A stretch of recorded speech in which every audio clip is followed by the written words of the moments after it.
So guys, in today's video I talk about how to fix WhatsApp. We couldn't send SMS problem. So the answer is easy. Just go to the settings and then scroll down to the apps section, and then go to the search and search WhatsApp. Then go to the storage, and here you will find this clear cache option. Click on it. Now you can go check it if it worked. If it didn't, you can try to restart your phone or turn on the airplane mode or the Bluetooth mode. You can also try to clear data, but be careful.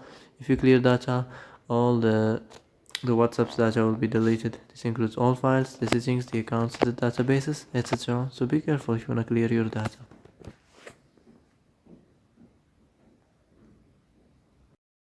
So that's it for today's video. I hope this is the answer you've been looking for.